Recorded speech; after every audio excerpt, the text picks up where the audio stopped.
বিমানের কার্গোতে জায়গা সংকট ও ভাড়া বৃদ্ধিতে ব্যাহত কৃষি পণ্যের রপ্তানি, ক্রেতা হারানোর শঙ্কায় ব্যবসায়ীরা।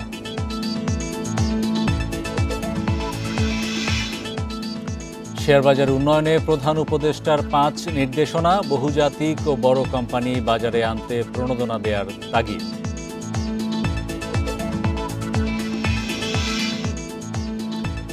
পঁচিশ মে কর্মবিরতির ঘোষণা, পেট্রোল পাম্প মালিকদের তেল বিক্রির কমিশন ন্যূনতম 10% করা সহ 10 দফা দাবি। আমন্ত্রণ অর্থনীতি সারাদিনে, আপনাদের সাথে আছি আমি হরি সাহা। শুনছিলেন শিরোনাম, এবার জানাবো বিস্তারিত। হজরত শাহজালাল বিমানবন্দরে কার্গোতে চাপ বাড়ায় জায়গা বরাদ্দে বৈষম্যের শিকার হচ্ছেন কৃষি পণ্য রপ্তানিকারকরা। তাদের দাবি, তৈরি পোশাক ও অন্যান্য খাতকে অগ্রাধিকার দিতে গিয়ে জায়গা স্বল্পতায় ব্যাহত হচ্ছে শাকসবজি ও ফল রপ্তানি। এসব পণ্যের রপ্তানি বাধাগ্রস্ত হওয়ায় ক্রেতা হারানোর অভিযোগ তাদের। এতে বাজার হাতছাড়া হওয়ার শঙ্কাও রয়েছে। ভারত ট্রান্সশিপমেন্ট সুবিধা প্রত্যাহারের পর বিকল্প হিসেবে সিলেট বিমানবন্দর থেকে চালু হয়েছে কার্গো ফ্লাইট। তবে এ সুবিধা থেকে বঞ্চিত হচ্ছেন কাঁচা শাকসবজি ও ফলমূল রপ্তানিকারকরা। কার্গো ফ্লাইটে তৈরি পোশাককে অগ্রাধিকার দেওয়ার অভিযোগ তাদের। ট্রান্সশিপমেন্ট সুবিধা বাতিলের পর থেকে বিমানের কার্গোতে এখন চাপ আরও বেড়েছে। এতে জায়গা না পাওয়ায় বিপাকে কৃষিপণ্য রপ্তানিকারকরা। ক্যালকাটার থেকে যে সমস্ত কার্গো যেত, ডাই কার্গো, এগুলো সব কিন্তু ঢাকার স্টেশনে চলে আসছে। আর সিলেট থেকে যেটা যাচ্ছে ওটা কিন্তু অতটুকু ক্যাপাসিটি কিন্তু নাই, যার কারণে ঢাকা স্টেশনে এখন চাপটা 2 গুণ হয়ে গেল। সংকটের মধ্যে মে মাসে 2 দফা বেড়েছে কার্গো ভাড়া। এতে কৃষিপণ্য রপ্তানিতে আগ্রহ হারাচ্ছেন ব্যবসায়ীরা। সার্ভিস চার্জ সহ প্রতি কেজি কৃষিপণ্যের সর্বশেষ বাংলাদেশ বিমান ভাড়া বাড়িয়েছে 55 থেকে 60 সেন্ট পর্যন্ত। আমাদের ক্যাপাসিটিও কমে গেল, ভাড়াও বেড়ে গেল। পাশাপাশি ক্যালকাটাতে যেহেতু ড্রাই কার্গো বাংলাদেশ থেকে জিয়া এক্সপোর্ট হতো, ওটা এখন না হওয়ার কারণে ক্যালকাটার স্পেস অনেক বেড়ে গেল। এখন সব সবজি মিডল ইস্টের যত কাস্টমার আছে সবগুলা কিন্তু ডাইভার্ট করে তাদের ব্যবসা ক্যালকাটা, দিল্লি এবং বোম্বে নিয়ে যাইতেছে। আমরা দ্রুততার সাথে এটা সমাধান করার জন্য সরকারের আশুদৃষ্টি কামনা করছি এবং এই সরকার যেন সকল বিষয়ে যেন দীর্ঘসূত্রতা না করে। কার্গো ফ্লাইটে কৃষিপণ্যের জায়গা স্বল্পতা দূর করতে কাজ চলছে বলে জানিয়েছেন বেবিচক চেয়ারম্যান। শাক সবজি, অন্যান্য ফ্রোজেন যেগুলো পচনশীল আইটেমস আছে সেগুলো যেন পৌঁছাতে পারি। তো যার জন্য ওখানে আমরা একটা তো প্যাকিং হাউস বলে সেই স্থাপনাটা লাগবে। আমরা অলরেডি কাজ শুরু করেছি এবং যত দ্রুত সম্ভব চিটাগং থেকে আমরা কার্গো অপারেশন শুরু করছি। যুক্তরাজ্য, কানাডা, সংযুক্ত আরব আমিরাত সহ বিভিন্ন দেশে প্রতিদিন প্রায় 700 টন সবজি রপ্তানি সম্ভব। যদিও নানা সীমাবদ্ধতায় দেশ থেকে দৈনিক এসব পণ্য যাচ্ছে মাত্র 180 টনের মতো। তৌহিদ রানা, ইন্ডিপেন্ডেন্ট নিউজ, ঢাকা।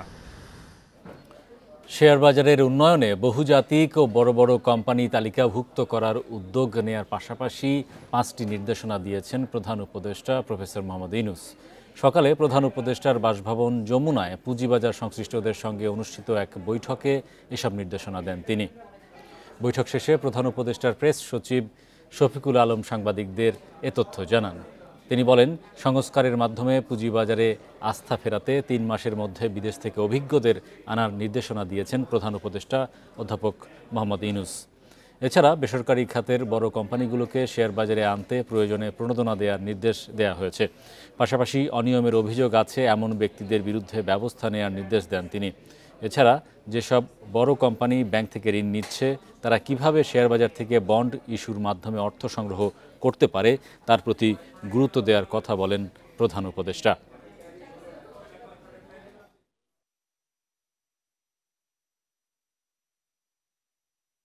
নির্মোহভাবে এই স্টক মার্কেটে তারা ডিফর্মটা ইনিশিয়েট করতে পারবেন, তারা সাজেস্ট করতে পারে, রিকমেন্ডেশন দিতে পারেন, সেই অনুযায়ী কাজ করবেন। ট্রিপ অ্যাডভাইজার খুব দ্রুত এই রিফর্মে যারা এবং যাদের এই অভিজ্ঞতা আছে, অন্যান্য আমাদের নেইবারিং কান্ট্রি হোক বা বাইরের হোক, যারা এই কাজগুলো করে এসছেন বিভিন্ন স্টক মার্কেটে তাদেরকে, এবং এরা বিদেশি, যাদের আসলে আমাদের এই মার্কেটে কোনো স্টেক নাই, এরকম এক্সপার্টদেরকে আনতে বলেছে। তেল বিক্রির কমিশন ন্যূনতম 7% সহ 10 দফা দাবি জানিয়েছে বাংলাদেশ পেট্রোল পাম্প ও ও ট্র্যাঙ্ক লরি মালিক ঐক্য পরিষদ।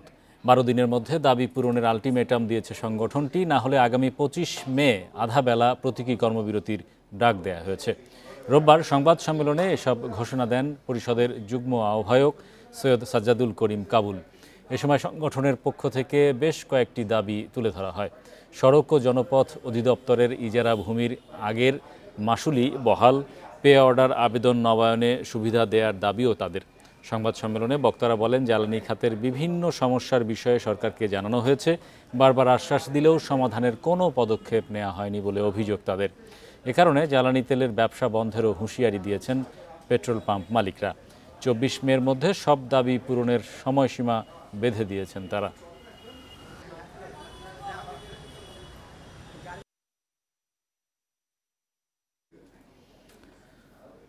প্রবাসী আয়ে আবারও শীর্ষ অবস্থানে সৌদি আরব। 2022 সালের পর থেকে ব্যাংকগুলোর ভুল রিপোর্টিংয়ের কারণে যুক্তরাষ্ট্র ও অন্য দেশগুলো থেকে সর্বোচ্চ প্রবাসী আয় দেখানো হচ্ছিল।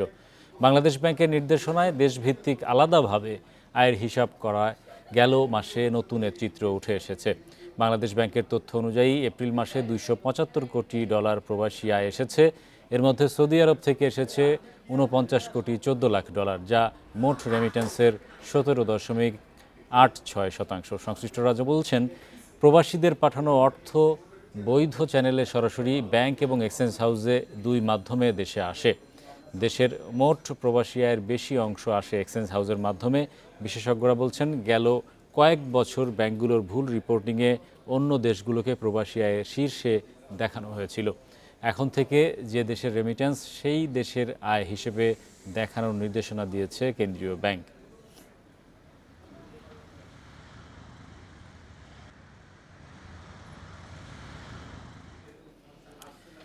উন্নত স্যানিটেশন ও সুপেয় পানি সরবরাহের ব্যবস্থার জন্য 3,400 কোটি টাকা ঋণ দেবে বিশ্বব্যাংক।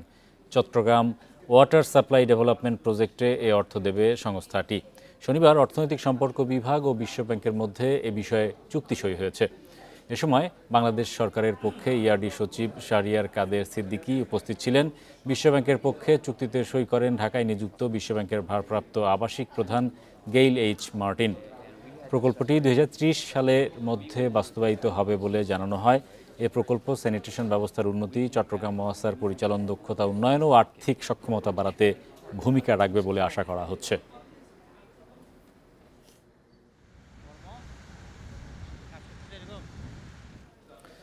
মার্কিন পণ্যের উপর আমদানি শুল্ক কমানোর প্রতিশ্রুতির বিষয়ে বাংলাদেশের কাছে লিখিত প্রস্তাব চেয়েছে যুক্তরাষ্ট্রের the United states trade representative USTR।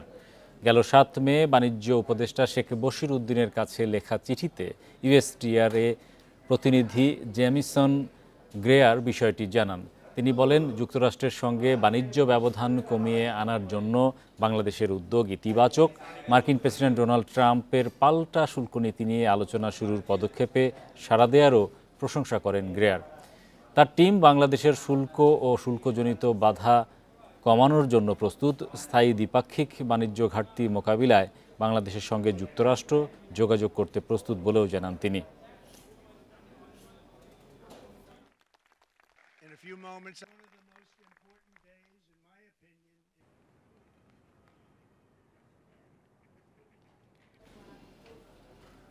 গাজীপুরের কাশিমপুরে শ্রমিক আন্দোলনের জেরে মার্কস সোয়েটার লিমিটেড কারখানা নামে একটি পোশাক কারখানা অনির্দিষ্টকালের জন্য বন্ধ ঘোষণা করা হয়েছে।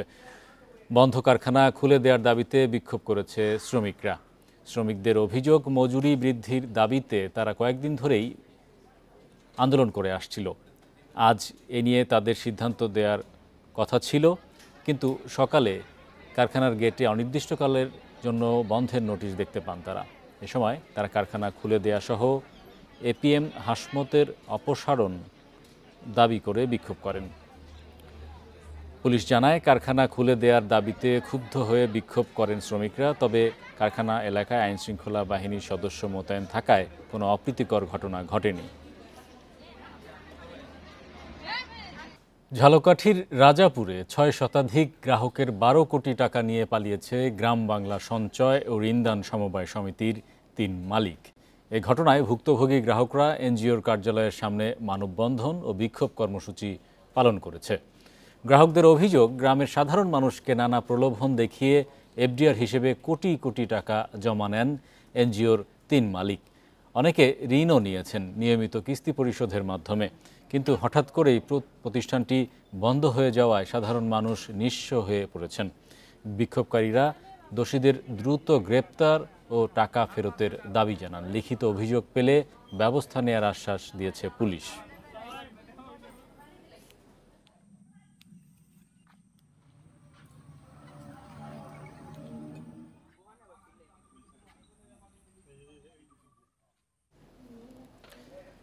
এদিকে পটুয়াখালীর কুয়াকাটায় বহুল প্রতীক্ষিত মেরিন ড্রাইভ সড়ক নির্মাণে নিম্নমানের সামগ্রী ব্যবহারের অভিযোগ উঠেছে। স্থানীয়দের অভিযোগ, মানের ঘাটতির পাশাপাশি নিয়ম বহির্ভূত উপকরণও ব্যবহার করা হচ্ছে নির্মাণে। মানা হচ্ছে না শিডিউলও। তবে মান বজায় রেখে সময়ের মধ্যে কাজ শেষ করতে তদারকি চলছে বলে জানিয়েছে স্থানীয় সরকার প্রকৌশল বিভাগের কর্মকর্তারা। কুয়াকাটা 0 পয়েন্ট থেকে হোসেনপাড়া বাজার ধুলাই মার্কেট পর্যন্ত এই সড়কটির দৈর্ঘ্য 5 কিলোমিটার। এলাকাবাসীর কাছে এটি পরিচিত মেরিন ড্রাইভ সড়ক হিসেবে। সম্প্রতি বরিশাল বিভাগের গুরুত্বপূর্ণ সড়ক প্রশস্তকরণ প্রকল্পের আওতায় সড়ক নির্মাণের উদ্যোগ নেয় এলজিইডি। সড়কটি নির্মাণের দায়িত্ব পেয়েছে ঠিকাদারি প্রতিষ্ঠান বরেন্দ্র কনস্ট্রাকশন। তারা সাব কন্ট্রাক্ট দিয়েছে আরেক ঠিকাদার ফোরকান হোসেনকে। কিন্তু নির্মাণের পরপরই অনেক জায়গায় উঠে যাচ্ছে কার্পেটিং। এছাড়া 40 মিলিমিটার কার্পেটিং করার কথা থাকলেও তা মানা হচ্ছে না বলে অভিযোগ স্থানীয়দের। লিকুইড না দিয়েও তারা পেজ দিছে। এ রাস্তা তো টেকার সম্ভাবনা নাই। বৃষ্টি থাকলে এ রাস্তা খুব তাড়াতাড়ি ক্ষতি হয়ে যাবে। ঢালাইটা দেওয়ার নিয়ম হলো 4 ইঞ্চি, এখানে দিতে আছে মাত্র 2 ইঞ্চি। আলকাতরা দেয় না, যার জন্য সম্পূর্ণ হুক না। আমরা গাড়ি চালাই যে আমরা ধুলে সব তলায় দিতেছি। আমরা নির্মাণ কাজের মান নিয়ে প্রশ্নের বিষয়ে কথা বলতে রাজি হননি সাব কন্ট্রাক্ট পাওয়া ঠিকাদার। তবে শিডিউল অনুযায়ী কাজ শেষ করতে ঠিকাদারকে নির্দেশনা দেওয়া হয়েছে বলে জানিয়েছে এলজিইডি। এখানে কার্পেটিং আমি মাপছি, তো বেশিরভাগ জায়গায় আমি ঠিক পাইছি, কিন্তু 2-1টা জায়গায় আমি কম পাইছি। তো সেটা আবার আমি বলে দিচ্ছি যে এটা দ্রুত রেকটিফাই করার জন্য। স্থানীয়রা বলছেন, সাগরঘাসা সড়কটি কয়েক দশক ধরে উপকূলবাসীকে বেশ কয়েকটি ঘূর্ণিঝড়ের হাত থেকে সুরক্ষা দিয়েছে। গুরুত্বপূর্ণ সড়কটি নির্মাণে মান নিশ্চিতের তাগিদ তাদের। Independent news. হযরত শাহজালাল আন্তর্জাতিক বন্দরে কার্গোতে চাপ বাড়ায় বৈষম্যের শিকার হচ্ছেন ফল এবং সবজি রপ্তানিকারকরা। এই বিষয়ে বিস্তারিত আলোচনা আমাদের সঙ্গে যুক্ত হচ্ছেন এই সংগঠনের সাধারণ সম্পাদক মোহাম্মদ মনসুর। জনাব মনসুর, আপনাকে স্বাগত জানাচ্ছি। আপনারা দীর্ঘদিন ধরেই বলে আসছেন আপনারা এই ধরনের বৈষম্যের শিকার হচ্ছেন, তো বিভিন্ন জায়গায় দাবি দেওয়া নিশ্চয়ই জানিয়েছেন। মূল সমস্যা আসলে কোথায়? সমস্যাটা হলো, আসলে আমরা তো বাংলাদেশের শাকসবজি যে মধ্যপ্রাচ্যের বা ইউরোপের বিভিন্ন দেশে রপ্তানি করি, আমাদের কিন্তু মূল কম্পিটিটর দেশ হলো ভারত এবং পাকিস্তান। ভারত এবং পাকিস্তানের যে পরিবহন ভাড়া আর বাংলাদেশের যে পরিবহন ভাড়া, তাতে পাকিস্তান এবং ভারতের পরিবহন ভাড়া 30 থেকে 35% আমাদের দেশ থেকে কম। কিন্তু রিসেন্টলি দেখা গেল যে বাংলাদেশ বিমানের গত 1 মাসে, অর্থাৎ মে মাস এখন চলছে এবং জুন মাসে কুয়েত, কাতার, ম্যানচেস্টার বিভিন্ন রুটে টোটাল ফ্লাইটগুলো সাসপেন্ড করে দিল। তো আমাদের যে ওই দেশে আমাদের যে বায়াররা আছে, তারা যে আমাদের সাথে ব্যবসা করে, এখন 2 মাসের জন্য যদি বাংলাদেশের ফ্লাইট সাসপেন্ড হয়ে যায়, তাহলে আমাদের কাস্টমার গুলা কোথায় যাবে? ন্যাচারালি তারা কিন্তু তাদের ব্যবসা ডাইভার্ট করে কলকাতা বা পাকিস্তান, বোম্বে, দিল্লি ওই দেশে নিয়ে যাচ্ছে। ফলে কি হচ্ছে, আমাদের কিন্তু ব্যবসা, আমরা দিন দিন ব্যবসা হারাচ্ছি। এমনিতেই আমাদের কিন্তু গত 2 বছরে অলমোস্ট এই ব্যবসা প্রায় 50% রিডিউস করছে। এখন পরিবহন বাড়ার একটা বিষয় আমি বলি, বাংলাদেশ বিমান আমাদের জাতীয় এয়ারলাইন্স। এই জাতীয় এয়ারলাইন্স সাধারণত বিশেষ রিয়াতি বাড়ায় বাংলাদেশের শাকসবজি পরিবহন করে। কিন্তু গত 30 তারিখ থেকে 5 তারিখ, অর্থাৎ 5 দিনের ব্যবধানে মধ্যপ্রাচ্যের কুয়েত এবং কাতারে প্রতি কেজি সবজি 80 টাকা পরিবহন ভাড়া বাড়াইছে, শুধু 1 কেজি সবজির ভাড়া। তাই এই ক্ষেত্রে বিদেশি বায়ারের সাথে আমাদের একটা এগ্রিমেন্ট থাকে জানুয়ারি টু ডিসেম্বর। আমি এই যে 80 টাকা বেশি ভাড়া দিয়ে আমার বায়ার কি আমার থেকে সবজি নিবে? ন্যাচারালি তারা কিন্তু অন্য দেশে চলে যাচ্ছে। তো আমরা কি হচ্ছে, বাজার কিন্তু হারাই ফেলতেছি। আমরা দীর্ঘদিন থেকে যে বাজারটা আমরা তৈরি করছিলাম, এই বাজারটা কিন্তু এখন প্রতিবেশী দেশের হাতে চলে যাচ্ছে। সিলেটে সাম্প্রতিক কার্গো ফ্লাইট চালু হয়েছে, সিলেটের এই কার্গো ফ্লাইটের সুবিধা আপনারা কতটুকু নিতে পারছেন? আসলে এই সিলেট থেকে যে কার্গো ফ্লাইট গুলা চালু হয়েছে এগুলা কিন্তু শুধুমাত্র ড্রাই কার্গো পরিবহন করে, এগুলা বাংলাদেশের শাকসবজি ফলমূল কিন্তু কোথাও পরিবহন করে না। আর শাকসবজি ফলমূল বেসিক্যালি 95% ঢাকা বিমানবন্দরের মাধ্যমে হয়ে থাকে, যার কারণে এটার কোনো সুফল আমাদের হাতে আসছে না। আর যে ভারত যে আমাদের যে আমাদের ট্রানজিট রুট যে বন্ধ করলো, এতে কি হলো, ঢাকা এয়ারপোর্টে প্রেশারটা কিন্তু দ্বিগুণ হয়ে গেল। দ্বিগুণ হয়ে যাওয়ার কারণে এয়ারলাইন গুলা দিনে দিনে প্রতিযোগিতা করে পরিবহন ভাড়া বাড়িয়ে নিচ্ছে, যার কারণে অটোমেটিক্যালি সবজি রপ্তানিটা কিন্তু বন্ধ হয়ে যাচ্ছে। ধন্যবাদ জনাব মনসুর আমাদের সঙ্গে যুক্ত হওয়ার জন্য। এই ছিল আজকের অর্থনীতি সারাদিনে। ইন্ডিপেন্ডেন্ট টেলিভিশনের সব খবর জানতে চোখ রাখুন ফেসবুক, ইউটিউব এবং এক্সে। আমন্ত্রণ আমাদের পরের আয়োজনে।